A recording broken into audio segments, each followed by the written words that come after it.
wa asyhadu anna Muhammadan abduhu wa rasuluh wa habibuhu wa khatamun nabiyyin wal mab'uts rahmatan lil alamin. Allahumma salli ala habibina wa syafi'ina wa maulana Abil Qasim al-Mustafa Muhammad. Allahumma salli ala Muhammad wa ali Muhammad. Allahumma salli ala Muhammad wa ali Muhammad. Allahumma salli ala Muhammad wa ali Muhammad faraja sakhin makhraja. Wa ala alihi wa sahbihi wa man tabi'ahum bi ihsan ila yaumil amma ba'd. Bapak Ibu Saimin Saimat yang dimuliakan Allah Subhanahu wa taala dimanapun berada. Pertama-tama mari kita memperbarui puji dan syukur kita kehadirat Allah Subhanahu wa taala. Karena atas perkenannya lah sehingga kita semuanya pada kesempatan petang hari ini bersua kembali di bagian-bagian akhir bulan suci Ramadan.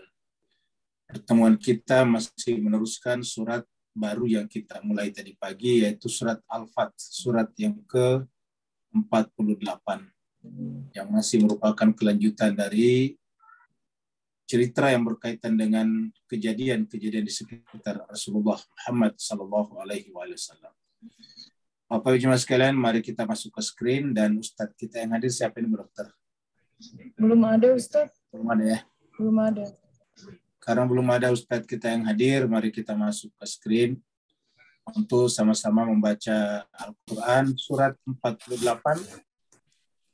Petang ini adalah ayat 11 sampai 20.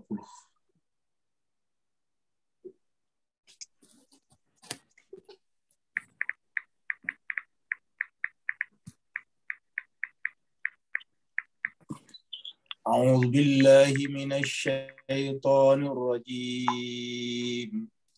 Bismillahirrahmanirrahim. A'udzu billahi minasy shaitonir rajim. Bismillahirrahmanirrahim. Sayaqulu lakal mukhallafuna minal a'rabi syagalatna amwaluna wa ahluna. Sayaqulu lakal mukhallafuna minal a'rabi syagalatna amwaluna wa ahluna. Wastaghfir lana yaquluna bi alsinatihim ma laysa fi qulubihim. Wastaghfir lana yaquluna bi alsinatihim ma laysa fi qulubihim. Qul faman yamliku lakum minallahi syai'an in arada bikum darra. Qul faman yamliku lakum minallahi syai'an in arada bikum darra. In arada bikum darra aw arada bikum naf'an bal kana Allahu bima ta'maluna khabira. In arada bikum naf'an bal kana Allahu bima ta'maluna khabir. Bal zanantum allan yanqalibar rasul wal mu'minuna ila ahlihim abada. Bal zanantum allan yanqalibar rasul wal mu'minuna ila ahlihim abada. وَزُيِّنَ ذَلِكَ فِي قُلُوبِكُمْ وَظَنَنْتُمْ ظَنَّ السَّوْءِ وَكُنْتُمْ قَوْمًا بُورًا. وزين فزين ذلك ذلك في قلوبكم ظن السوء وكنتم قوما بورا. ومن لم يؤمن بالله ورسوله فإنا أعتدنا للكافرين سعيرا. ومن لم يؤمن بالله ورسوله فإنا أعتدنا للكافرين سعيرا. ولله ملك السماوات والأرض يغفر لمن يشاء ويعذب من يشاء. ولله ملك السماوات والأرض يغفر لمن يشاء يعذب من يشاء. وكان الله غفورا رحيما. وكان الله غفورا رحيما. سيقول المخلفون إذا انطلقتم إلى مغانم لتأخذوها. سيقول المخلفون إذا انطلقتم إلى مغانم لتأخذوها ذرونا نتبعكم يريدون أن يبدلوا كلام الله. ذرونا نتبعكم يريدون أن يبدلوا كلام الله. قل لن تتبعون كذلكم قال الله من قبل. قل لن تتبعونا كذلك قال الله من قبل. وسيقولون بل تحسدوننا بل كانوا لا يفقهون إلا قليلا. فسيقولون بل تحسدوننا كانوا لا يفقهون إلا قليلا. قل للمخلفين من الأعراب ستدعون إلى قوم أولي بأس شديد.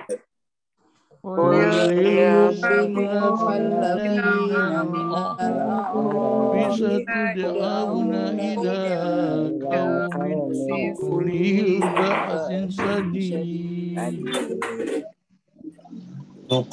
تقاتلونهم أو يسلمون فإن تطيعوا يؤتكم الله أجرا حسنا.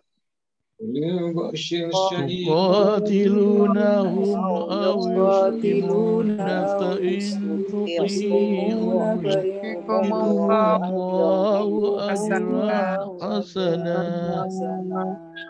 وإن تتولوا كما توليتم من قبل يعذبكم عذابا أليما. وإن تتولوا كما توليتم من قبل يعذبكم عذابا أليما. ليس على الأعمى حرج ولا على الأعرج حرج ولا على المريض حرج. ليس على الأعمى حرج ولا على الأعرج حرج ولا على المريض حرج.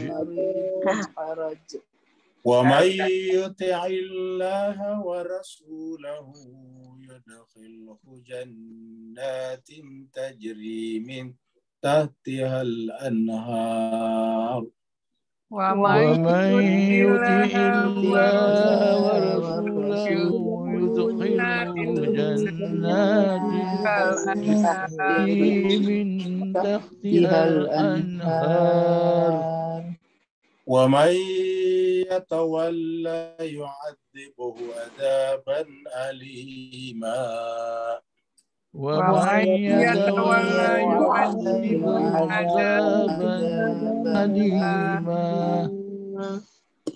لقد رضي الله عن المؤمنين إذ يبايعونك تحت الشجرة لقد رضي الله عن المؤمنين إذ يبايعونك تحت الشجرة فعلم ما في قلوبهم فأنزل السكينة عليهم وأثابهم فتحا قريبا وعلم ما في قلوبهم فأنزل السكينة عليهم وأثابهم فتحا قريبا ومغانم كثيرة يأخذونها وكان الله عزيزا حكيما ومغانم كثيرة يأخذونها وكان الله عزيزا حكيما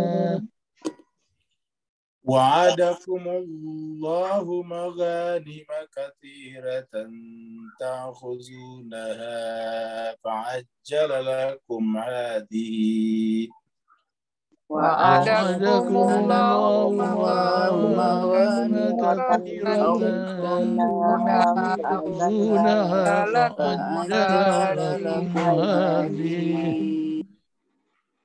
وكف أيدي الناس عنكم ولتكون آية للمؤمنين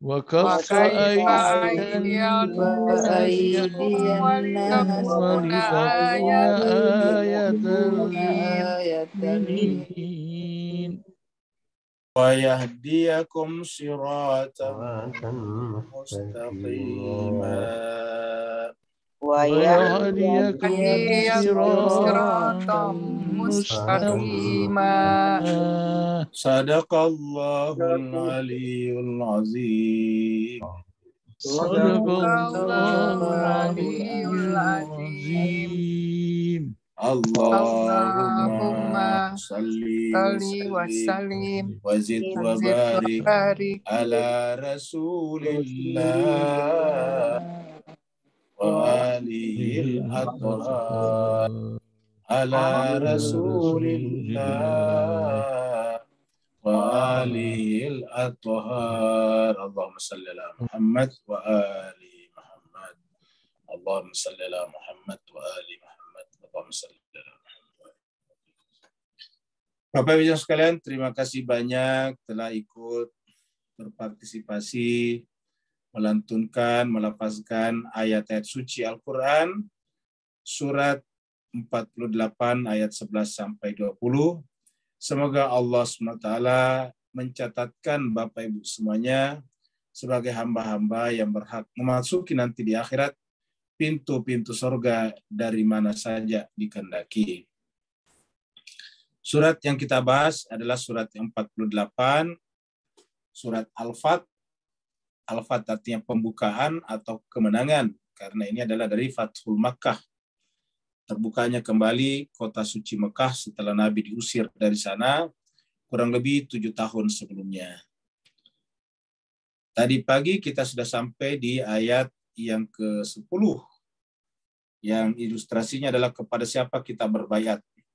Karena baiat memang ada dalam Al-Quran, tetapi apabila baiat ini digunakan oleh semua orang, terutama untuk hal-hal yang sifatnya misalnya perang,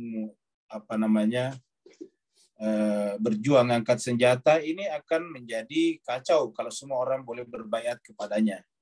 Artinya semua orang boleh berhak mengangkat dirinya untuk dibaiat. Akhirnya banyak pemimpin, dan bahkan pemimpin itu bisa saja saling menggunakan pendukungnya yang berbaiat kepadanya untuk berperang satu sama lain. Oleh sebab itulah, ketika baiat itu ada dalam Al-Quran, maka cara mendefinisikannya juga harus kembali kepada Al-Quran. Yaitu baiat hanya bisa diberikan kepada orang yang Allah Subhanahu wa taala angkat, Allah Subhanahu wa taala tunjuk. Karena berbaiat kepada orang itu, hakikatnya berbaiat kepada Allah. Menjabat tangan orang itu, hakikatnya menjabat tangan Allah Subhanahu wa taala. Jadi Tuhan tidak ada samanya, laisa kamitslihi syai'un.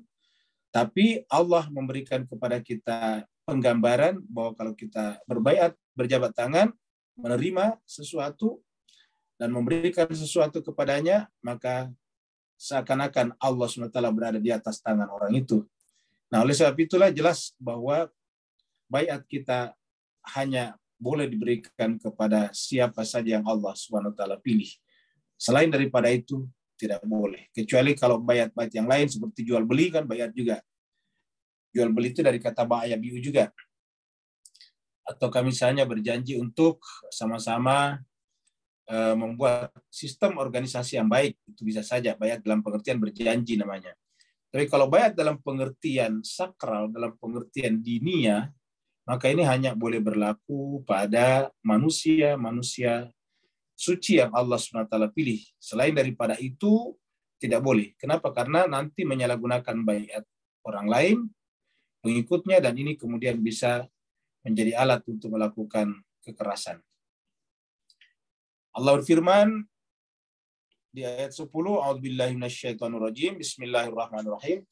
Innal ladzina yubayyi'unaka. Sungguhnya orang-orang yang yubayyi'unaka, membaiat, ya, berarti artinya menjual dirinya kepada kamu, karena dari kata baya biu menjual. Yubayyi'unaka, orang-orang yang menjual dirinya kepada kamu. Innama yubayyi'una Allah, hakikatnya membaiat Allah. Jadi membaiat Nabi hakikatnya membaiat Allah. Jadi harus satu kesatuan. Sehingga apa yang terjadi? Yadullah fawqa aydihim, tangan Allah di atas tangan mereka. Faman nakatha fa innama yanquthu ala nafsi. Siapa yang mengingkari baiatnya, janjinya, maka hakikatnya mengingkari, melanggar, merusak dirinya, nafsunya sendiri. Waman awfa, tapi sebaliknya siapa yang memenuhi janjinya atau baiatnya, bima ahada alaihullah, memenuhi apa yang telah dia berjanji atasnya kepada Allah, fasayu'tihi ajran azima. Jadi yang namanya baiat itu hanya berkenaan dengan ahad. Kalau kita temukan dalam Al-Quran, ahdun ini adalah terkait dengan kepemimpinan, imamah. Seperti Nabi Ibrahim ketika diangkat jadi nabi, jadi imam, dikatakan inni ja'iluka linnasi imama. Qala wa min dzurriyyati qala la yanalu ahdi zalimin. Jadi ahdi zalimin. Kemudian ayat 11. Ayat yang baru. Ini berkaitan dengan perjanjian Hudaybiyah. Jadi sekalian, perjanjian Hudaybiyah ini kita ceritakan adalah perjanjian yang ditandatangani di Hudaybiyah. Jadi Hudaybiyah itu adalah sebuah perkampungan yang kira-kira jaraknya 20-an kilometer sebelum Mekah kalau dari arah Madinah. Jadi setelah kurang lebih 6 tahun, Nabi terusir dari Mekah, 6 atau 7 tahun, lalu kemudian Nabi mengajak sahabat-sahabatnya untuk berumroh. Karena namanya umroh dan haji itu untuk seluruh manusia. Artinya ibadah haji dan umroh itu bukan dimulai oleh Nabi Muhammad kita, tetapi sudah ada sejak Nabi Ibrahim di tempat itu. Perlu kita sampaikan bahwa tadinya tempat itu kosong, lalu Allah meminta Nabi Ibrahim membawa anak dan istrinya ke sana, yaitu Hajar dan Ismail. Maka sejak itu berkembanglah di sana manasik haji secara turun-temurun. Dan kita tahu bahwa yang namanya Quraisy Mekah itu adalah keturunan daripada Ibrahim, Ismail, Hajar. Lalu kemudian terjadilah kawin campur dengan orang-orang Arab di sekitarnya. Itulah dengan Quraisy. Jadi dalam Al-Quran Quraisy itu disebutkan tersendiri. Ya, seperti saya li'ila fi Quraisyin. Itu surat Al-Quraisy. Nah, jadi jemaah sekalian, mereka adalah keturunan Nabi Ismail dan karenanya mereka masih menjalankan ibadah haji dan umroh. Tentu saja belakangan ini baru dicampuri dengan patung-patung, tetapi inti ajarannya masih ada, yaitu umroh, yaitu tawaf, sa'i, wukuf di Arafah kalau haji, mabit di Mina, berkorban, itu masih ada, tidak ada bedanya. Juga menginap di Masyaril Haram ataukah Musdalifah sebelum masuk ke Mina pada tanggal 10 Zulhijjah. Jadi masih sama. Nah, jadi Mas Kaiser Bahagia, Nabi pun kemudian mengajak sahabat-sahabatnya untuk berumrah. Maka kemudian terdaftarlah, ya bahasa sekarangnya terdaftarlah. Kemudian bersiaplah untuk menyertai Nabi ke Mekah kurang lebih 1.500-an sahabat. Jadi kurang lebih 1.500-an. Untuk ukuran pada saat itu tentu banyak. 1.500-an ini hanya untuk berumrah. Jadi datang dari Madinah menuju ke Mekah. Ya, sebanyak 1.500 orang, kurang lebih. Nah, tetapi jemaah sekalian, iring-iringan besar ini kemudian terdengar oleh penguasa-penguasa atau petinggi-petinggi kafir Quraisy di Mekah. Sehingga kemudian mendengar itu mereka mencegat. Mereka menghentikan perjalanan Nabi dan sahabatnya. Maka dicegatlah mereka di sebuah tempat yang namanya Hudaybiyah. Nah, di Hudaybiyah itulah Nabi berhenti membuat perkemahan 1.500 orang tadi. Dicegat di sana, lalu kemudian Nabi membuat negosiasi, membuat musyawarah. Lalu hasil musyawarahnya lahirlah perjanjian Hudaybiyah. Jadi lagi-lagi lahirlah perjanjian Hudaybiyah. Jadi ini kurang lebih perjanjian Hudaybiyah. Ya. Jadi perjanjian Hudaybiyah adalah bentuk keberhasilan diplomasi Rasulullah. Ini kurang lebih terjemahan perjanjian Hudaybiyah. Jadi bunyinya begini, ini perjanjiannya, ini suatu perdamaian atasnya Muhammad bin Abdullah.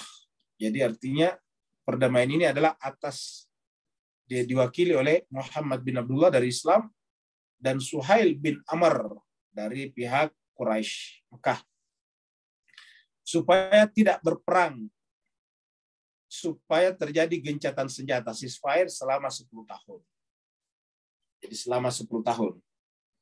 Jadi jemaah sekalian, tentu ini adalah pasti usulan dari Nabi. Kenapa? Karena yang selalu menyerang selama ini kan adalah orang Mekah. Nabi tidak pernah berperang melawan menginisiasi. Nabi tidak pernah memulai perang. Hendaklah bekerja sama di antara satu sama lain. Orang Quraisy, jadi hendaklah bekerja sama di antara satu sama lain. Orang Quraisy yang lari ke pihak Nabi tanpa kebenaran keluarga perlu dikembalikan. Sesiapa orang Islam yang datang kepada Quraisy tidak dikembalikan. Ya, inilah nanti yang menjadi masalah. Maka apabila orang Islam mendengar perkara itu, sebagian mereka menolak syarat ini. Jadi kalau di sini katakan, maka apabila orang Islam, ini menggunakan kata orang Islam siapa? Pasti yang ada di sekitar Nabi kan? Nah, makanya kita lihat, karena kita lihat di sini ada penggunaan orang Islam. Kata orang Islam ini adalah pemilihan kata untuk menghindari satu terminologi yang paling yang paling tabu bagi sebagian orang, yaitu kata sahabat. Apa sebenarnya kalau di sekitar Nabi kan sahabat namanya. Tapi di sini kita lihat buku ini tidak menggunakan kata sahabat, tapi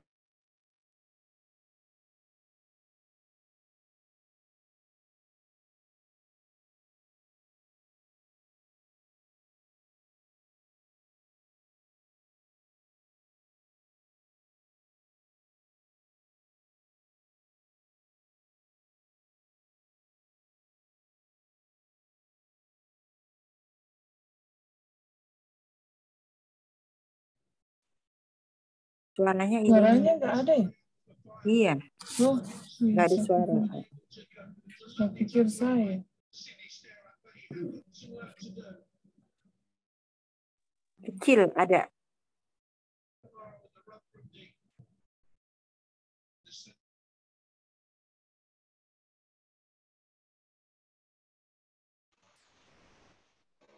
Signalnya juga mau lebaran.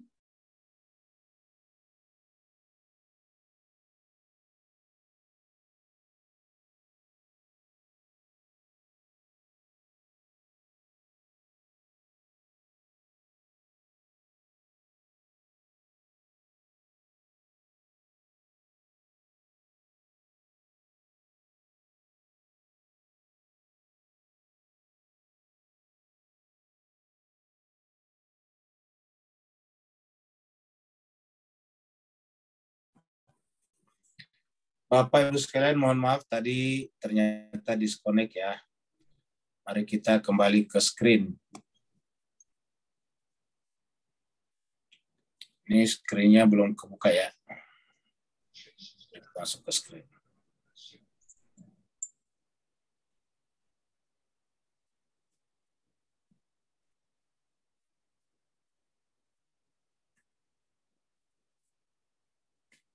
Bapak sekalian sudah lihat kembali screen-nya? Ya, sudah kelihatan Ustaz. Udah? Sudah Ustaz. Nah, jadi sekarang kita kembali tadi ke sini ya. Jadi ini adalah perjanjian Hudaybiyah, kita sudah cerita tadi. Kemudian ini adalah sebuah buku.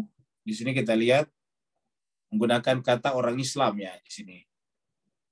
Jadi maka apabila orang Islam mendengar perkara itu, sebagian mereka menolak syarat ini.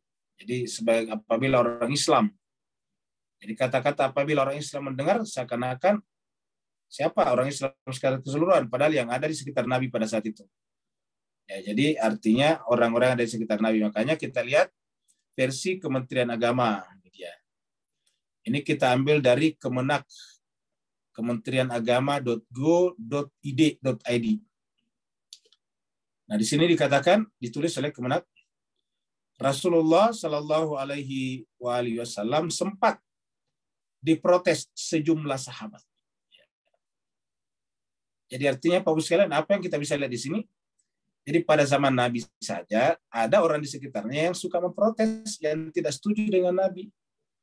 Jadi tidak seperti yang kita bayangkan, semua sahabat Nabi itu pasti patuh. Buktinya nih, ditulis oleh buku tadi, ditulis juga oleh Kemenak, bahwa sempat diprotes sejumlah sahabat. Dan tentu yang protes-protes ini pasti tercatat dalam sejarah harusnya. Siapa saja mereka. Padahal kita sudah tahu, ati Allah wa ati Rasul wa ulil amri minkum. Taatilah kepada Allah dan taat kepada Rasul. Ya, siapa yang taat kepada Rasul, hakikatnya taat kepada Allah. Ya, wa may yuti Rasul faqad ata Allah. Siapa yang taat kepada Rasul, hakikatnya taat kepada Allah. Iya, tetapi kita lihat di sini ada yang protes, ya. Dan dikatakan ini versi Kemenak, ya, Rasulullah SAW jadi seorang nabi yang diyakini sebagai maksum dan tidak mungkin melakukan perbuatan berdasarkan hawa nafsunya, sempat diprotes sejumlah sahabat. Apa sebabnya? Karena beliau menandatangani perjanjian Hudaybiyah yang tadi kita bicarakan. Ya. Kenapa diprotes? Nah, kita lihat. Perjanjian yang dilakukan tahun 628 Masehi ini atau sekitar tahun ke-6 Hijriah dinilai tidak adil dan berat sebelah. Jadi menurut mereka ini, menurut yang protes ini tidak adil dan berat sebelah. Lupa kalau yang melakukan ini, yang menandatangani itu adalah seorang manusia suci maksum yang yantiqu anil hawa in huwa illa wahyun yuha. Tidak mungkin berbicara berdasarkan hawa nafsunya kecuali dituntun oleh wahyu. Tetapi tetap aja diprotes. Ya.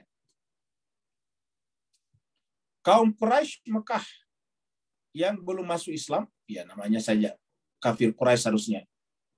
Dan memang masuk Islamnya nanti mereka kebanyakan karena terpaksa namanya. Tulaka. Kenapa? Karena ya tidak ada cara lain. Sudah takluk, jadi terpaksa, termasuk Abu Sufyan. Abu Sufyan itu masuk Islam setelah ini. Ya. Jadi ada beberapa yang masuk Islam karena tidak ada lagi alasan lain. Ibaratnya itu konstituennya habis. Ya. Partainya tidak ada yang pilih lagi. Akhirnya kemudian ikut pada Nabi. Ya. Jadi kaum Quraisy Mekah yang belum masuk Islam ketika itu diuntungkan dengan surat perjanjian ini. Ini juga jemaah sekalian, penggunaan kata Departemen Agama ini diuntungkan dengan surat perjanjian ini. Kan berarti logikanya dirugikan orang Islam, Nabi. Ini juga adalah sebuah penilaian yang menurut saya tidak tepat. Ya. Nah, jadi jemaah sekalian serbahagia, dari mana kita tadi diuntungkan? Berarti Nabi merugikan mereka. Jadi sampai, bukan hanya sahabat Nabi, sampai sekarang pun juga Bapak Ibu sekalian. Sampai sekali berkemenak Kementerian Agama pun menggunakan kata-kata diuntungkan. Artinya apa? Mafhum mukhalafahnya Nabi dirugikan. Ya. Tidak mungkin Nabi melakukan kalau dia dirugikan.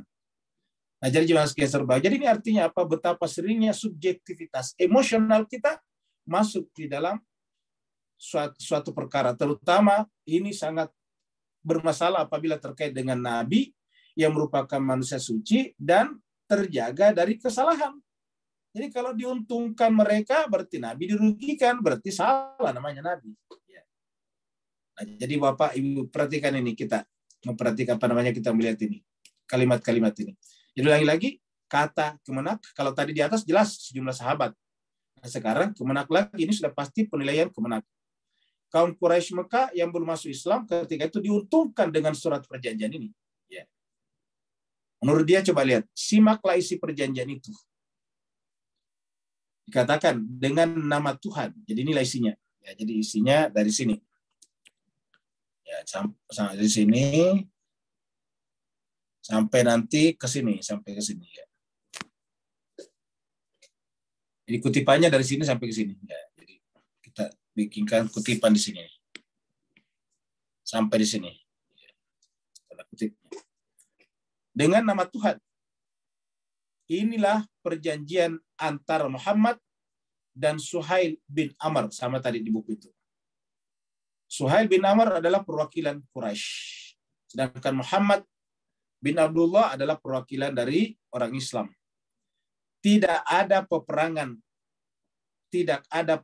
dalam jangka waktu 10 tahun. Itu poin pertama. Ya. Ini jelas menguntungkan Islam. Masa menguntungkan orang Quraisy? Kenapa? Ya selama ini Nabi lah selalu jadi korban, selalu diserang dan diserang. Ya. Jadi kita lihat poin pertama, tidak ada peperangan dalam jangka waktu 10 tahun. Ini jelas yang diuntungkan orang Islam. Kenapa? Artinya orang Quraisy diikat, tidak boleh menyerang Madinah. Kita tahu sepanjang Nabi di sana baru 6 tahun, semua peperangan diinisiasi oleh orang Quraisy Mekah. Ya, mulai dari perang Badar 1, perang Badar 2, perang Uhud, perang Khandaq. Pokoknya semuanya terlibat di sana. Nah, jadi tiba-tiba muncul perjanjian tidak ada peperangan dalam jangka waktu 10 tahun. Kan berarti yang diuntungkan orang Islam. Satu. Yang kedua, ini poin kedua. Jadi kita anggap ini adalah poin pertama. Poin pertama. Ini poin kedua. Siapapun atau sesiapa yang ingin mengikuti Muhammad, maksudnya mengikuti ajaran Muhammad dan pergi nanti ke Madinah, diperbolehkan secara bebas. Kan berarti sekarang sudah mulai terbuka. Ya, tidak ada lagi intimidasi kalau berdasarkan perjanjian ini. Siapapun yang ingin mengikuti Muhammad diperbolehkan secara bebas. Ya. Siapapun yang ingin mengikuti Quraisy diperbolehkannya secara bebas. Lah ini kan dari dulu memang Nabi tidak pernah memaksakan agama. La ikraha fid-din. Yang terjadi adalah justru sahabat-sahabat Nabi yang terintimidasi seperti Bilal bin Rabah kalau masuk Islam. Ya, seperti misalnya Suhail bin Sinan, seperti Khabbab al-Aratz, ya, dan Mus'ab bin Umair, dan banyak lagi, Ammar bin Yasir, Sumayyah. Ini semuanya adalah dipaksa untuk kembali ke agama nenek moyang. Jadi sudah poin kedua juga menguntungkan Nabi. Siapapun yang ingin mengikuti Muhammad diperbolehkan secara bebas. Berarti tidak ada lagi persekusi dan penyiksaan. Jadi siapapun yang mengikuti Quraisy diperbolehkan secara bebas. Saya kira tidak ada masalah dengan itu. Ya, jadi artinya ini sudah dari dulu. Isi perjanjian ini dinilai masih adil dan netral. Dia sendiri mengatakan adil dan netral. Jadi sudah bertentangan dengan pernyataan tadi. Ya, kaum Quraisy yang belum masuk Islam diuntungkan. Terus di bawah sini adil dan netral. Jadi inilah jemaah sekalian membuat orang kalimat harus berhati-hati. Ya. Karena ini mengatakan maka adil dan netral, tapi di atas mengatakan diuntungkan. Ya. Namun simaklah isi perjanjian berikutnya. Nah ini yang dikatakan tadi tidak menguntungkan orang Islam. Jadi ulangi lagi, coba simak Bapak Ibu sekalian. Jadi menurut Kementerian Agama ini yang tidak menguntungkan orang Islam kata dia, dan menguntungkan orang-orang kafir Quraisy. Yaitu kita mulai dari sini. Kita kasih warna lain di sini. Ini adalah batasan. Kutipan dari sini nih. Ya. Kita kutipkan dari sini sampai ke sini. Pemuda yang masih memiliki ayah atau memiliki wali, jadi wali atau ayah, jika mengikuti Muhammad tanpa izin mereka, maksudnya tanpa izin ayah dan walinya atau walinya, maka anak itu, orang itu harus dikembalikan ke ayah atau walinya. Jadi pemuda yang masih memiliki ayah atau masih memiliki wali, jika mengikuti Muhammad bin Abdullah tanpa seizin wali atau ayahnya, maka anak itu harus dikembalikan ke ayah atau walinya. Ini juga dari sisi umat Islam tidak ada masalah. Kenapa? Karena Nabi lagi-lagi tidak pernah memaksakan Islam kepadanya. Selalu berikan pilihan. Ya. Kita tahu anak angkat Nabi waktu ketika berjumpa dengan ayahnya dipersilakan mau kembali kepada ayahnya, silakan. Kalau mau ikut bersama kami silakan. Ya. Jadi jemaah sekalian itu Nabi tidak pernah memaksakan. Kemudian bila ada orang Islam yang masuk ke Mekah, yaitu ke Quraisy. Jadi apabila ada orang Islam yang masuk ke kelompok Quraisy di Mekah, maka ia tidak boleh kembali. Nah katanya ini tidak menguntungkan ini. Ya. Bila ada orang Islam yang masuk ke kelompok Quraisy, ia tidak boleh dikembalikan. Dari sisi mana tidak adilnya. Ya. Dia katakan ya ini kan tadi harus dikembalikan, ini tidak boleh dikembalikan. Satu, karena Nabi sudah tahu tidak mungkin ada orang Islam yang kembali ke kelompok Quraisy kalau hanya dalam pengertian murtad. Kalau dia murtad, ya memang itu pilihan dia. Kalau yang murtad ya silakan. Dengan di dalam beberapa ayat dikatakan janganlah bersedih amat atas orang yang murtad itu. Tapi kalau kembali ke Quraisy dalam pengertian kembali ke kelompok itu tidak mungkin dia melakukannya selama dia masih ada di Madinah. Kenapa? Karena dia tahu di sana diintimidasi. Dia akan dibunuh. Tidak mungkin. 3, kalau toh dia masuk ke sana, pasti sudah punya persiapan mental yang kuat. Dia siap menerima semua kemungkinan itu. Yang 4, kalau orang Quraisy itu, orang Islam itu datang ke Mekah di tengah-tengah Quraisy, pasti akan menunjukkan kualifikasinya sebagai seorang Islam. Dan berarti bahwa kehadirannya di sana akan menjadi mubalik dan dai yang ulung, yang akan berargumentasi menghadapi orang-orang Quraisy itu, sehingga kemudian bisa mempengaruhi opini daripada masyarakat yang ada di Mekah. Jadi Nabi sudah melihat itu semuanya. Nah, kata Kemenak, pasal inilah yang diprotes sejumlah umat Islam. Jadi pasal inilah yang diprotes sejumlah umat Islam. Siapa sejumlah umat Islam tadi di sini? Sejumlah sahabat. Nah, jadi jemaah sekalian berbahagia, jadi ini adalah berkenaan dengan perjanjian Hudaybiyah. Nanti 1 tahun berikutnya atau 1 tahun lebih berikutnya, lalu kemudian Nabi kembali ke Makkah, terjadilah Futuh Makkah, Fathul Makkah. Ya. Terjadilah Futuh Makkah.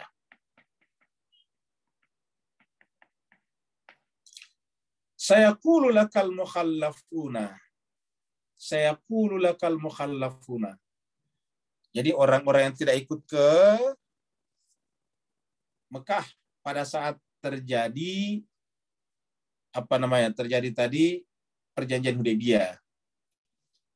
Sayaqulu lakal mukhallafuna. Mereka berkata kepada Muhammad, siapa al-mukhallafun? Yang tidak ikut.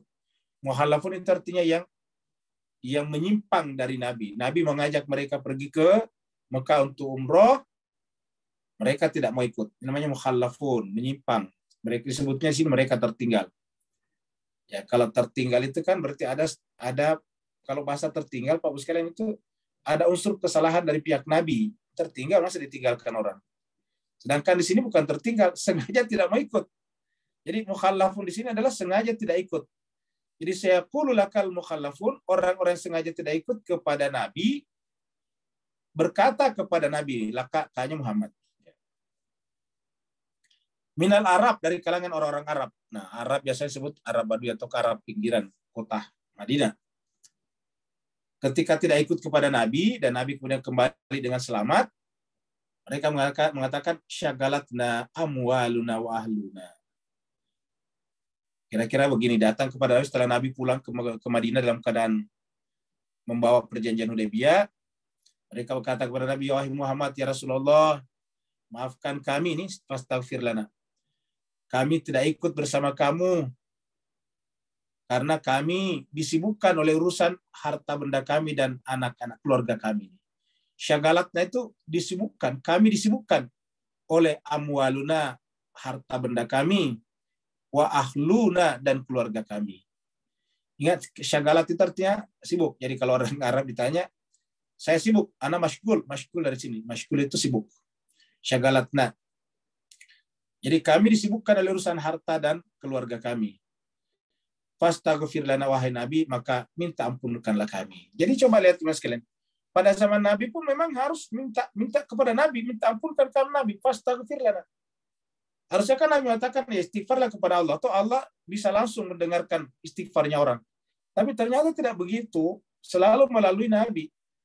Anak-anak Nabi Yakub ketika menyadari kesalahannya, setelah tahu kalau ternyata yang dia datangi di Mesir itu adalah Nabi Yusuf, dan yang ditahan adiknya itu Bunyamin adalah ternyata adalah siasatnya Nabi Yusuf kepada mereka, akhirnya kemudian datang kepadanya, wahai ayah, kami selama ini salah, maka fastaghfir lana, maka minta ampunkanlah kami. Coba.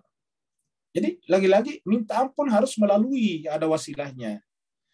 Jadi fastaghfir lana ini, orang-orang yang tidak ikut bersama Nabi katakan, wahai Muhammad, fastaghfir lana, mohon ampun ini, mohon ampunkan kami. Fastaghfir lana, mohon ampunkan kami. Ini menunjukkan pun pentingnya bahkan mutlaknya namanya wasilah. Yaquluna, ini pindah lagi ininya ceritanya. Jadi mereka ini al-Arab ini yang mukhallafun ini berdasarkan Allah, ini kan penilaian Allah. Ini adalah dari Allah. Yaquluna, mereka berkata bi alsinatim, dengan lisan-lisan mereka, dengan mulut-mulut mereka, ma laisa fi qulubihim, yang tidak ada pada kalbunya, hatinya. Jadi yang dikatakan di atas itu tidak sesuai dengan hatinya. Ya, kenapa? Dia mengatakan kami disibukkan oleh urusan harta dan anak dan keluarga kami. Padahal nanti kita lihat aslinya mereka memang tidak mau ikut. Karena mereka berpikir mereka Nabi pergi ke Mekah, sementara orang Quraisy itu masih sangat benci kepada Islam, maka pasti nanti Nabi akan dihabisi di sana. Mereka tidak akan kembali ke Madinah. Mereka semua yang pergi ke sana pasti akan dibantai. Begitu pikiran mereka. Nah, jadi itu alasan saja. Maka dikatakan yaquluna bi alsinatihim ma laisa fi qulubihim. Mereka berkata di mulut mereka ma yang tidak ada, ma apa-apa yang laisa tidak ada fi qulubihim dalam kalbunya. Jadi tidak sesuai kata dan hati. Qul, katakanlah Muhammad. Jadi jawablah mereka. Faman yamliku lakum minallahi syai'a. Siapa lagi yang berkuasa kepada kalian? In arada, siapa lagi yang bisa membela kalian dari Allah sesedikit apapun juga. Jadi, man yamliku lakum minallah, siapa yang bisa, siapa yang kuasa ya menghindarkan kalian dari keinginan Allah kalau Allah mau. In arada bikum darra, jika Allah menghendaki kemudaratan kepada kalian, mudarat, keburukan. Au arada bikum naf'a, atau memberikan kepada kalian manfaat. Jadi artinya kami Nabi ini dengan 1.500 orang ini kembali dalam keadaan selamat, ya karena kita berpasrah kepada Allah. Kalau Allah ingin mendatangkan mudarat kepada kita, siapa yang bisa membantu kita melawannya? Kalau Allah ingin memberikan manfaat kepada kita, siapa yang bisa membantu kita untuk menghalanginya? Bal kana Allahu bima ta'maluna khabira. Yang benar adalah Allah itu mengetahui, khabir itu mengetahui apa yang mereka kerjakan. Bal kana Allahu bima ta'maluna khabira, terhadap apa yang mereka kerjakan khabira.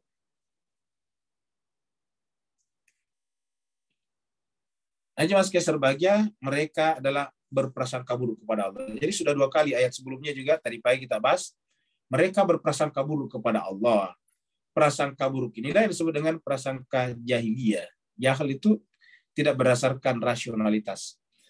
Yang benar ialah, jadi bukan mereka disibukkan oleh harta dan keluarga. Jadi artinya Allah tidak mengecam orang yang mengurusi harta dan keluarganya. Ya, karena itu hanya alasan mereka saja. Bal, yang benar ialah zanantum allan yang kalibar rasul. Yang benar adalah, bala itu yang benar ialah zanantum, kalian membuat prasangka. Kalian membuat prasangka tentang Rasulullah dan orang beriman, yaitu anlan yang kalibar rasul wal mu'minuna ila ahlihim abada.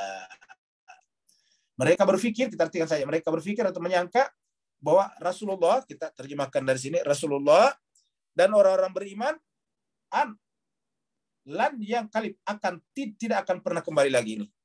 Lan yang kalib tidak akan kembali lagi ila ahlihim, kepada keluarganya, dan kepada keluarganya selama-lamanya. Ini abada selama-lamanya. Jadi mereka menyangka bahwa Rasulullah SAW bersama orang beriman setelah perginya tadi ke Mekah untuk umroh itu pasti akan dihabisi dan tidak akan kembali lagi pada keluarganya selama-lamanya, dan karenanya mereka tidak mau ikut.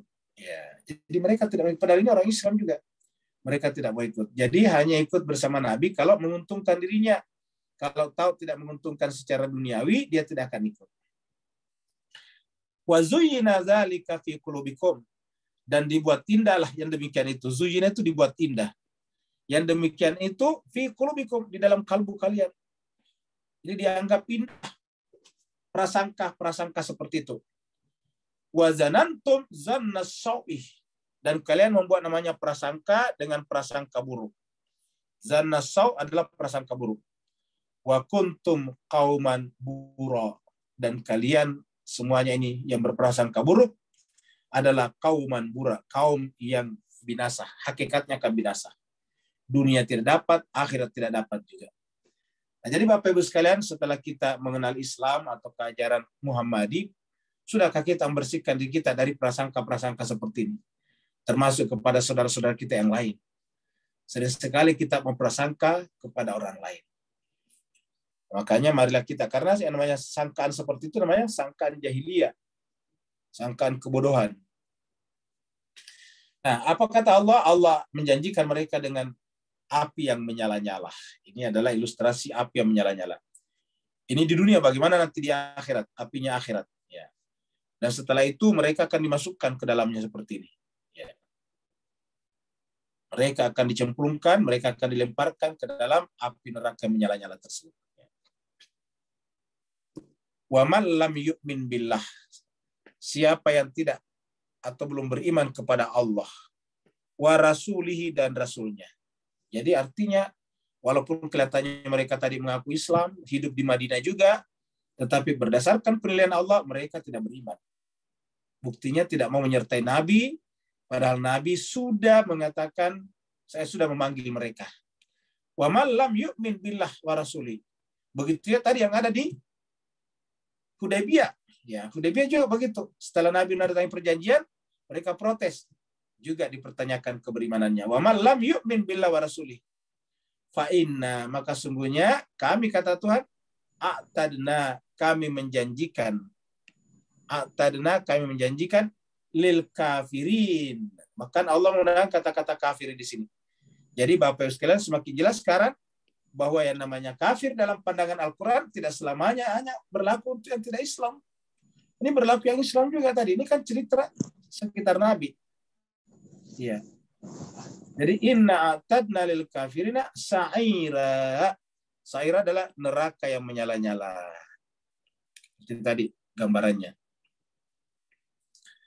Allah SWT menjelaskan bahwa sebetulnya tidak ada alasan bagi kita untuk tidak ikut kepada Rasul, karena keberikutan kita kepada Rasul hakikatnya ikut kepada Allah, sementara Allah lah yang menjadi pemilik alam semesta ini. Lihatlah, ini hanya bumi dari dekat. Artinya bagaimana alam semesta begitu luas. Ini bumi dari dekat. Maksudnya masih kelihatan bumi besar seperti ini. Artinya adalah dekat. Matahari yang putih di sana lewat. Walillahi mulkus samawati wal ardh. Kepunyaan Allah lah kerajaan langit dan bumi. Jadi kepunyaan Allah lah kerajaan langit dan bumi. Yaghfiru liman yasha wa yu'adzibu man yasha.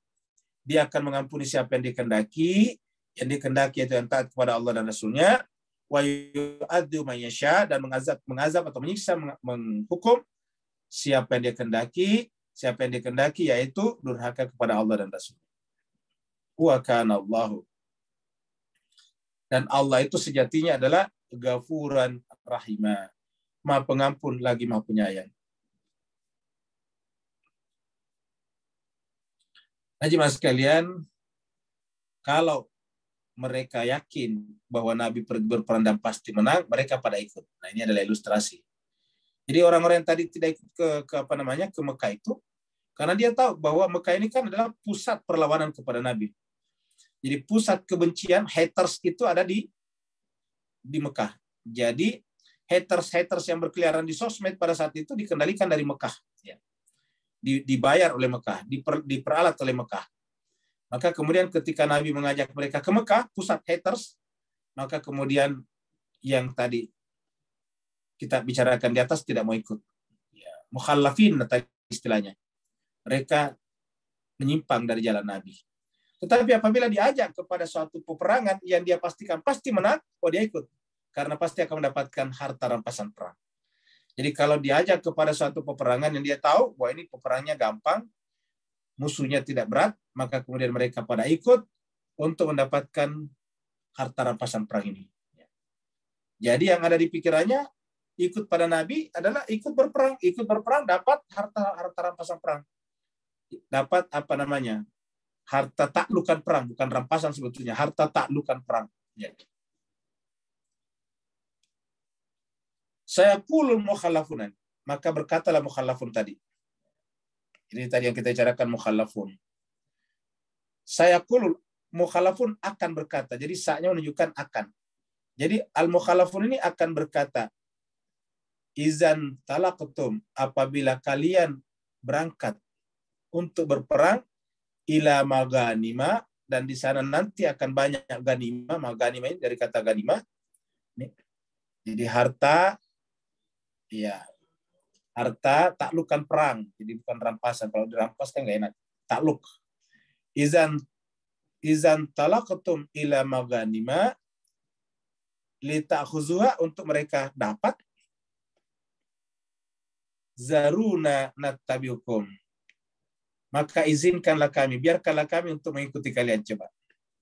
Jadi kata mereka, zaruna, persilakanlah kami, ya, perkenankanlah kami untuk mengikuti kalian, orang Islam, Nabi dan sahabat-sahabatnya. Jadi saya qulul mukhallafun izan talaqtum ila maghanima litakhuzuha zaruna nattabi'ukum. Mereka akan berkata kalau perangnya itu adalah pasti akan mendapatkan harta rampasan perang, baru mereka mau ikut. Jadi artinya apa? Bersama dengan Nabi, tapi motifnya salah.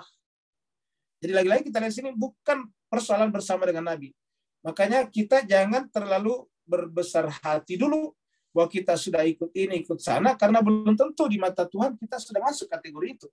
Karena apalagi jemaah sekalian ini berjumpa dengan Nabi, berbicara dengan Nabi, sholat di belakang Nabi, coba. Bahkan berperang bersama Nabi. Tapi Allah di sini menyingkapkan bahwa ada yang tidak beres dalam hati mereka, jiwa mereka.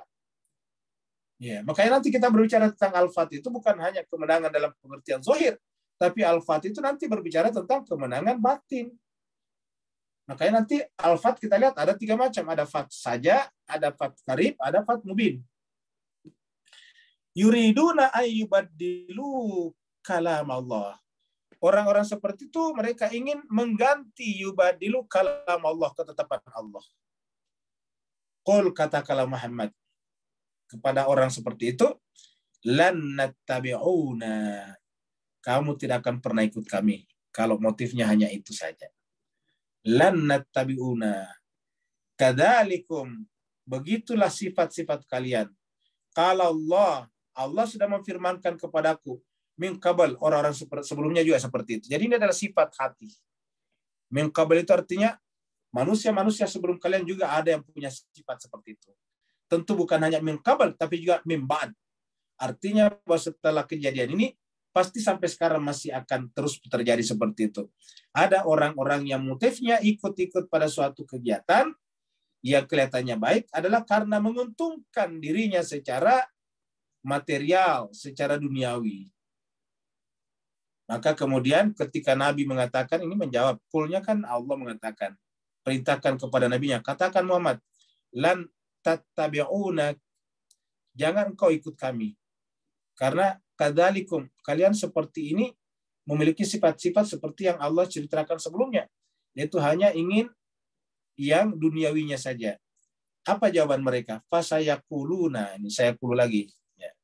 Ini muncul lagi di sini, saya qulu, sama tadi di sini saya qulu. Fasayaquluna, maka mereka akan berkata, bal tahsudunana. Jadi cobalah pintarnya menggoreng kata-kata. Jadi menggoreng kalimat, bahkan kalimat Nabi pun digoreng.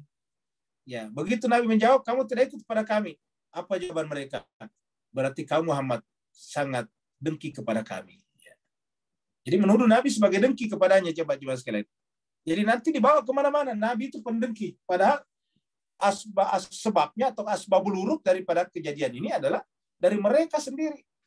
Ya, mereka hanya mau ikut kepada Nabi kalau menguntungkan. Tetapi di luar sana mereka menyerang Nabi dengan kata-kata Nabi itu, Muhammad itu bukan Nabi. Buktinya masih ada penyakit hatinya, yaitu dengki kepada kami. Bal tahsudunana. Yang benar adalah kamu Muhammad dan sahabat-sahabatmu justru dengki kepada kami. Bahkan nanti dibawa-bawa lagi rasnya, sukunya, dan sebagainya. Inilah generalisasi terjadi. Jadi Bapak sekalian, kalau ada orang yang suka menggoreng-goreng, itu bukan hanya sekarang, dari dulu sampai sekarang. Dan dulu bahkan yang korban adalah nabinya, Nabi Muhammad. Yang korban adalah Nabi Muhammad, yang tidak punya cacat dan kekurangan. Balkanu la yafqahuna illa qalila. Yang benar, jadi Allah menjelaskan kepada kita melalui nabinya dalam kitab suci, yang benar adalah mereka mereka bukan didengki oleh Rasulullah, tetapi mereka adalah la yafqahuna, tidak pernah memahami. La yafqahuna, tidak pernah memahami agama, tidak pernah berpikir secara mendalam. Yafqahu itu dari kata memikirkan secara mendalam, dari kata faqaha lahir kata fikih. La yafqahuna illa qalila, kecuali sedikit. Jadi mereka tidak pernah mau faham kecuali sedikit saja. Tidak mau repot berpikir. Ya, kalau sekarang pasti dia menjawab, cukup saya Ustaz beribadah sudah cukup lah, saya sholat. Mereka tidak mau belajar. Karena kalau belajar itu adalah harus ada yafqahun. Yafqahun ini adalah mendalami secara memikirkan secara mendalam, namanya yafqahun. Ya. Kalau yakilun menggunakan akal. Tapi kalau menggunakan akal itu secara mendalam berlapis-lapis, namanya yafqahun. Ya. Balkanu la yafqahuna illa qalila. Ketika dikatakan la yafqahun artinya apa? Berarti mereka memahami agama cuma di permukaannya saja. Seperti dalam surat Al-Hajj, surat Haji ayat 11, bahwa waminan nasi mayya'budullah ala harfin. Di antara manusia ada yang menyembah Allah hanya di pinggir-pinggir saja. Seperti ini. La yafqahuna illa qalila. Jadi lagi-lagi ayat yang memberikan pesan kepada kita, kalau kita ingin memahami agama dengan benar, harus menyiapkan waktu, mengorbankan tenaga, terutama pikiran kita untuk memperdalam. Toh semuanya kembali kepada jiwa kita yang akan hidup nanti di sana. Ya. Siapa yang tidak belajar di waktu kecilnya akan menyesal di masa tuanya. Siapa yang tidak belajar di dunianya akan menyesal nanti di akhiratnya. Ya. Akan berlaku nanti sesal dahulu pendapatan, sesal kemudian tiada gunanya. Jemaah sekalian berbahagia, begitu dikatakan disuruh menghadapi pasukan yang kuat, mereka langsung tidak mau ikut. Ya. Qul, katakanlah Muhammad tadi kepada mukhallafin, masih mukhallafin tadi. Ingat jemaah sekalian, kata mukhallafin ini juga dari kata khalifah, asal kata dari khalifah. Ya. Qul lil mukhallafina. Jadi artinya mereka itu bisa mereka menyimpan dari Nabi, tidak ikut kepada kekhalifahannya Nabi, membuat semacam kekhalifahan sendiri, cabang sendiri. Maka katakanlah Muhammad kepada mereka itu lil mukhallafin minal Arab, dari Arab pinggiran itu. Satu da'auna, kamu akan diajak. Nanti akan berperang. Jadi kira-kira tadi kan minta kepada Nabi untuk diikutkan berperang kalau ada rampasan perang. Allah mengatakan, Muhammad, jawablah mereka, katakan kepada mereka, satu da'auna, kamu akan diajak untuk berperang ila qaumin, memerangi sebuah kaum uli ba'sin syadidin, yang akan memiliki kekuatan yang sangat dahsyat. Kamu akan diajak berperang apabila perangnya menghadapi nanti pasukan yang sangat dahsyat. Uli ba'sin syadidin, yang memiliki kekuatan yang sangat dahsyat. Tuqatilunahum au yuslimun. Kamu harus perangi mereka sampai tuntas atau membuat mereka menyerah. Jadi tuqatilunahum, kalian memerangi mereka sampai menang, atau yuslimun, mereka menyerah. Musuhnya menyerah. Fa in tuti'u yu'tikumullahu ajran hasanah. Kalau kalian taat dengan perintah saya ini, yu'tikumullahu ajran hasanah. Allah akan berikan kepada kamu ajran hasanah yang lebih mulia daripada harta rampasan perang. Tapi sebaliknya, wa in tatawallau, kalau kamu berpaling, lari atau tidak mau ikut, kama tawallaitum min qabl, sebagaimana kamu berpaling sebelumnya, yaitu tidak ikut ke Mekah tadi, yu'adzibukum adzaban alima. Niscaya Allah akan mengazab kalian dengan azab yang pedih. Yu'adzibukum adzaban alima. Allah mengazab kalian dengan azab yang pedih. Maka jemaah sekalian berbahagia, hidup ini seperti tadi tawaran saja. Kita terserah mau ikut ke surga atau mau ikut ke neraka. Kesini neraka, kesini adalah ke surga. Laisa 'alal a'ma harajun. Tapi dalam berperang ini Bapak sekalian bersama dengan Nabi tadi, tidak ada dosa untuk tidak ikut bersama Nabi bagi mereka yang memang ada handicapnya, memang ada hambatannya. Ada rukhsah namanya, ada keringanan, ada alasan syar'inya. Yaitu yang pertama adalah al-a'ma, buta. Jadi kalau dia tidak melihat, maka dikecualikan. Jadi laisa 'alal a'ma harajun, tidak ada dosa bagi yang tidak melihat. Karena dianggap tidak sempurna secara fisik. Wala 'alal a'raji haraj. Juga yang tidak bisa lari, pincang. Bapak sekalian dulu, bahkan bukan dulu sekali, dulu di kita 50-70 tahun yang lalu kan banyak orang pincang karena polio. Jadi dulu kan banyak orang waktu kecil kena polio.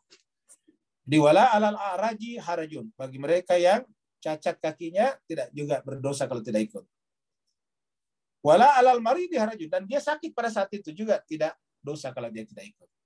Jadi kalau dia sakit pada saat itu tidak dosa juga kalau dia tidak ikut. Ya, marid. Jadi ini adalah perkara yang dikecualikan dari wajib militer.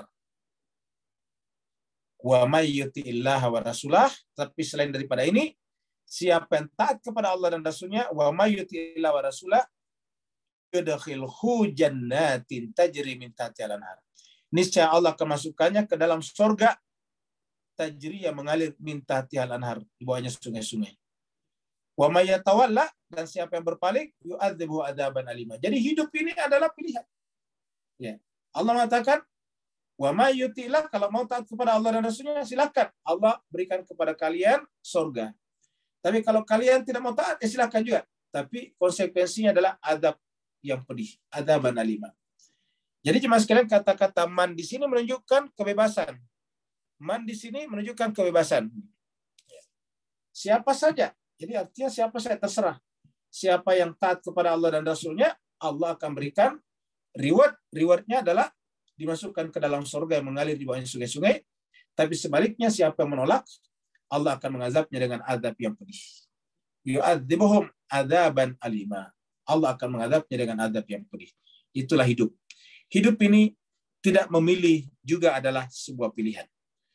Sehingga hidup tidak pernah orang tidak memilih.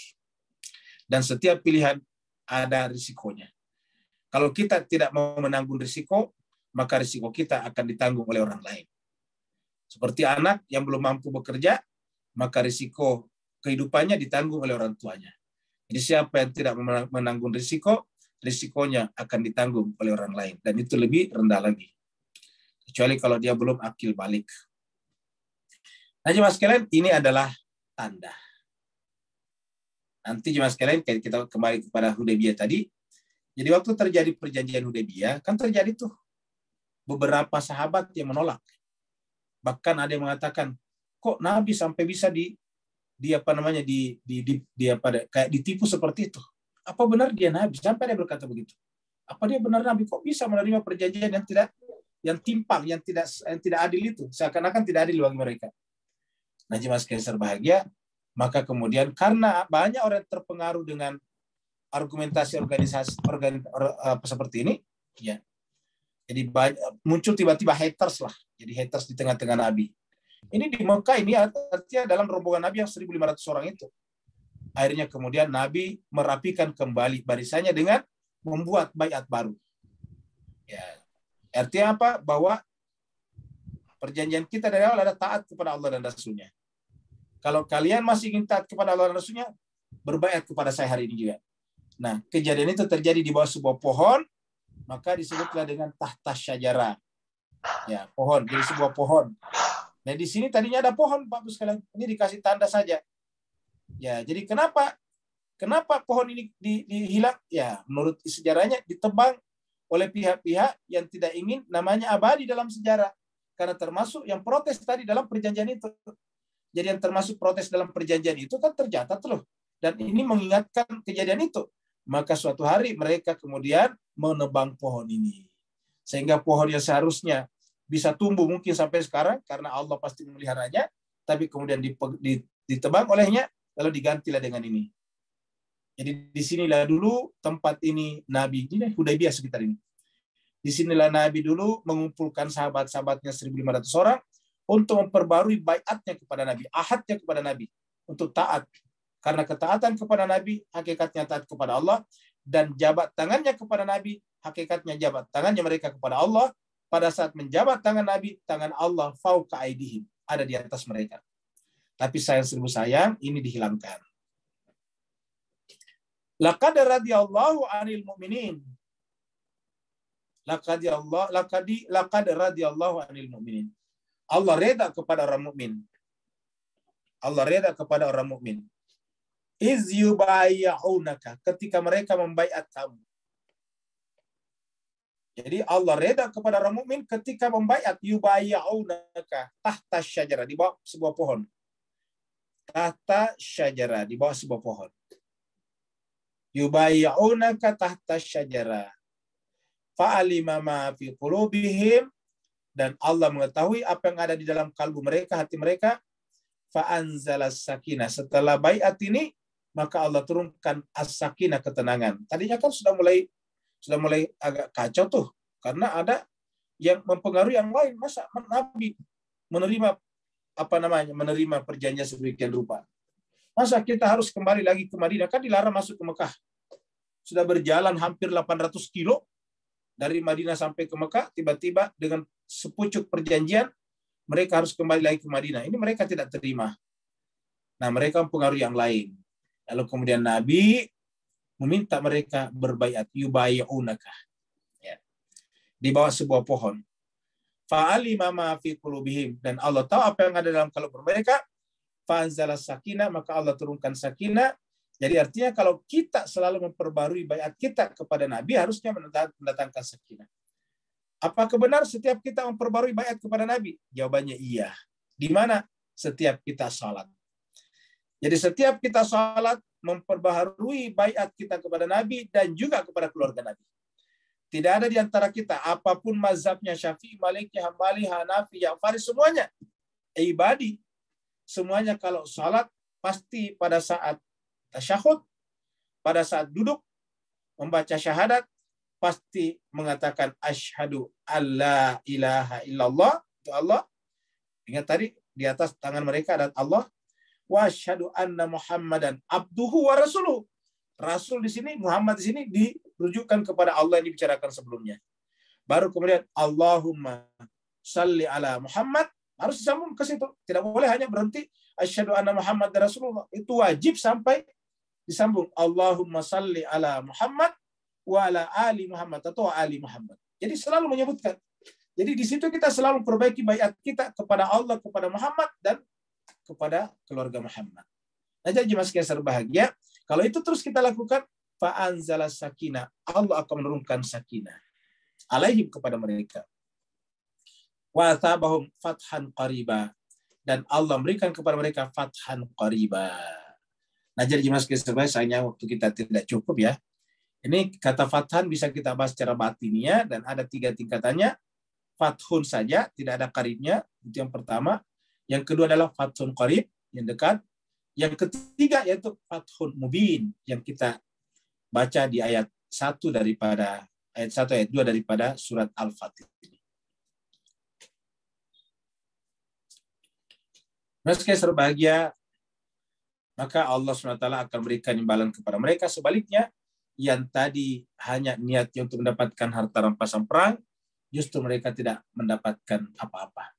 Jadi bagi yang ikut bersama dengan Nabi, yang motifnya bukan harta rampasan perang, bukan harta taklukan perang, justru Allah berikan kepadanya rezeki yang melimpah. Wa magani makasiratan ya'khuzuna. Dan magani makasiratan ya'khuzuna. Setelah Futuh Mekah, ya, mereka Futuh Mekah, lalu kemudian, jadi ceritanya setelah kembali dari Hudaybiyah, Nabi kembali ke Madinah, itu nanti kemudian terjadilah perang Khaybar. Perang Khaybar itu. Perang Khaybar itu adalah perang yang menyebabkan takluknya sebuah kota kecil Yahudi yang ada di luar kota Madinah, sekitar 180 km, kita sudah bahas dulu ini, dari Madinah. Akhirnya kemudian mereka disita semua harta-hartanya. Kenapa? Karena digunakan untuk mengganggu selalu Nabi di Madinah. Magani makathiratan ya'khuzuna. Wa kana Allahu azizan hakima, dan adalah Allah SWT Maha perkasa lagi Maha bijaksana.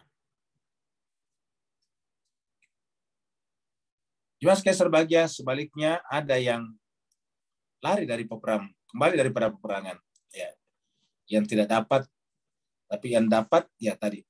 Wa'adakumullahu, dan Allah menjanjikan kepada kalian magani makathiratan, ya, harta sitaan perang. Jadi kita sebut sitaan perang yang banyak. Ta'khuzuna, yang kalian akan dapat. Fajjalalakum hadilan, Allah akan mempercepat ini. Pulang dari dari Mekah, mereka belum masuk ke rumahnya di Madinah, mereka sudah diajak Nabi untuk pergi ke Khaybar, dan Khaybar takluk. Lalu kemudian mereka mendapatkan sitaan perang yang banyak. Wa kaffa aydiyan nas, dan kami kaffa aydiyan nas, Allah SWT menahan tangan-tangan manusia angkum untuk memerangi kalian. Walitakuna ayatan, supaya menjadi ayat, tanda lil mu'minin, bagi orang beriman. Wa yahdiyakum siratan mustaqimah, dan membimbing kalian kepada jalan yang lurus. Siapakah pelaku di sini kemenangan ini?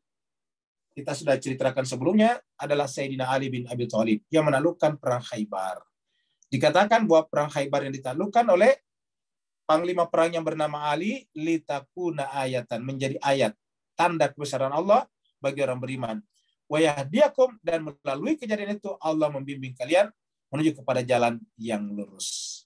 Mudah-mudahan Bapak Ibu sekalian, ya, jadi ayat kita baca, kita bahas sejarah juga jadinya. Jadi akhirnya kita baca ayat, baca sejarah, baca filsafat, baca sains, macam-macam.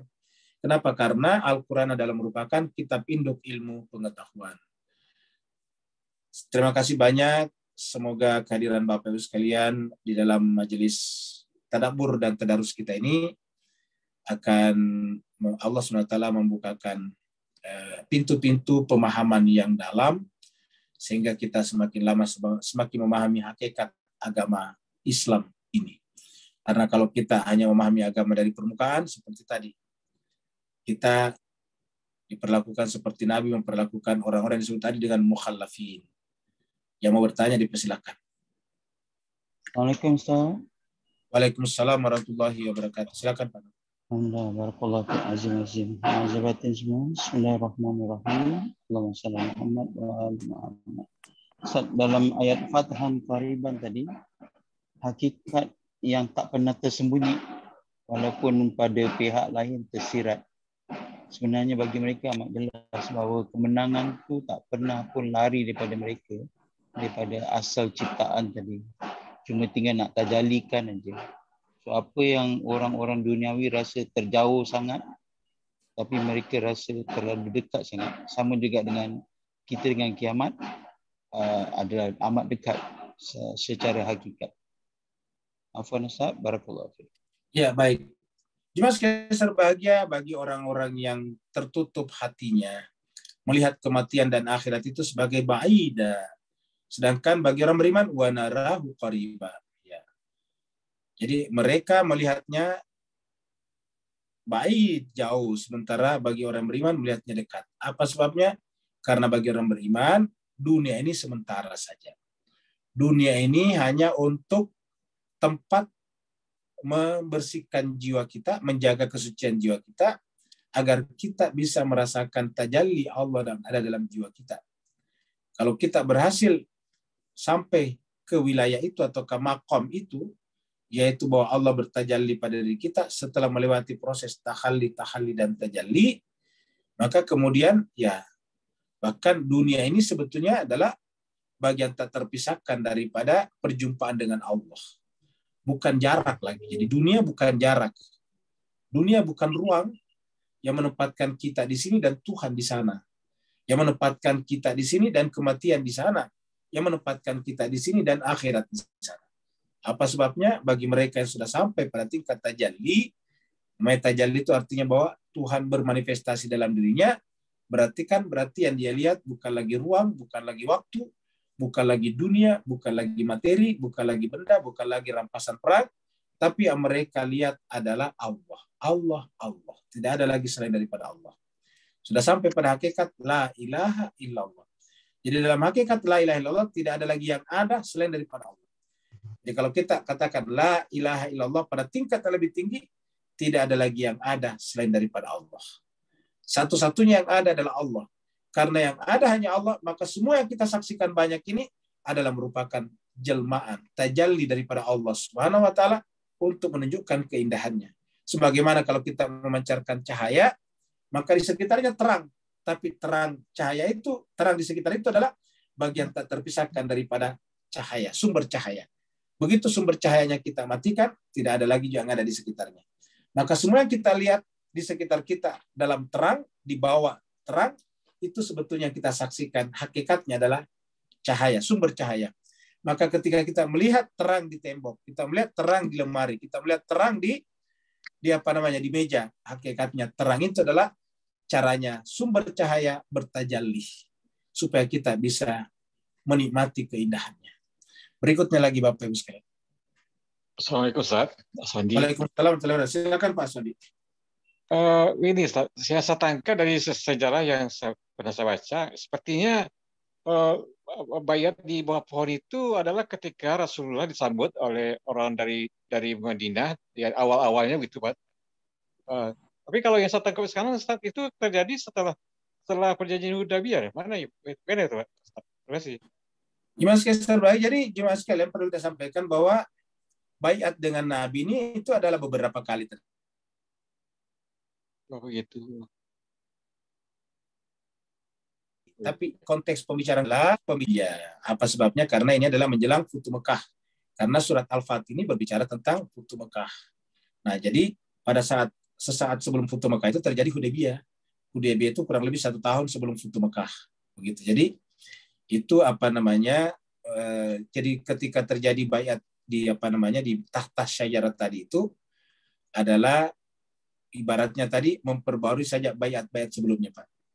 Bahkan kita tahu bahwa sebelum Nabi hijrah ada bayat juga, Pak Aswandi. Namanya bayat Aqabah, 2 kali. Bayat Aqabah 1 dan bayat Aqabah 2. Jadi selalu Nabi itu mengikat mereka dengan bayat. Karena manusia itu kan dipegang dengan hatinya. Kalau sapi katanya dipegang dengan talinya, maka manusia dipegang dengan hatinya. Cara memegangnya hatinya dengan bayat.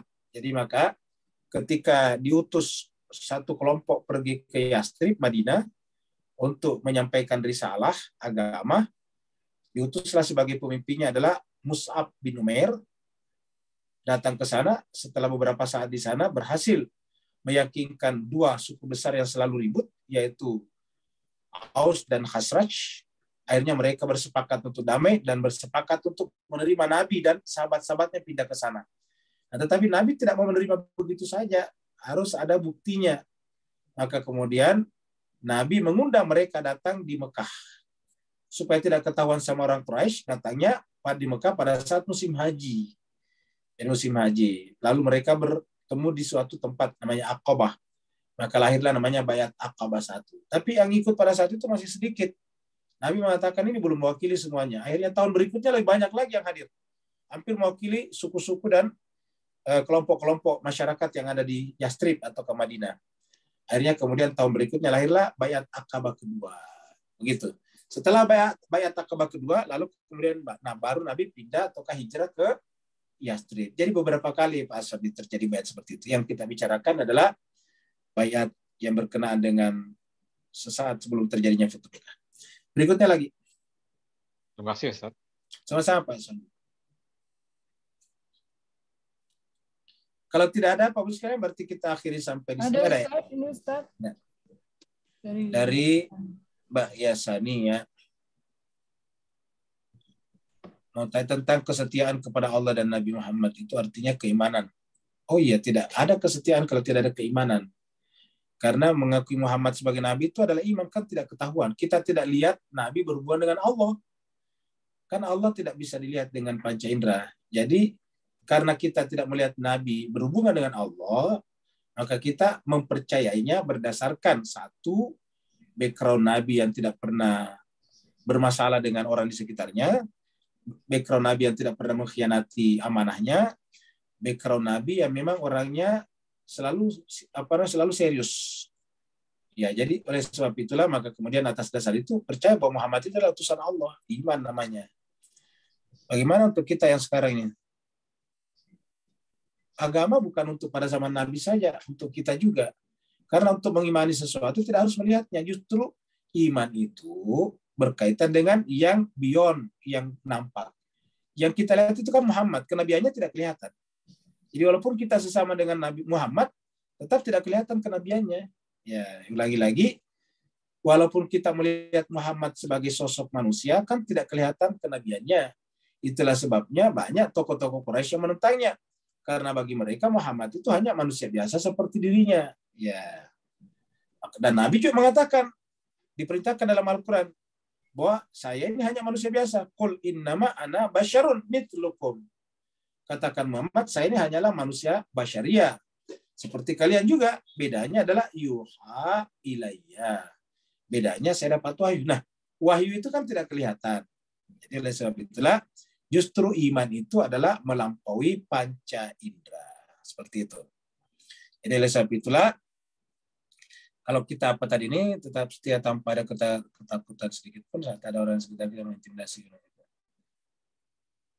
Bukan dari manusia, tapi ya termasuk. Jadi apa ada bisikan-bisikan dalam diri kita itu kan selama, ingat yang namanya bisikan itu selalu bertentangan dengan rasionalitas. Kalau berdasarkan rasio itu bukan bisikan namanya. Jadi yang namanya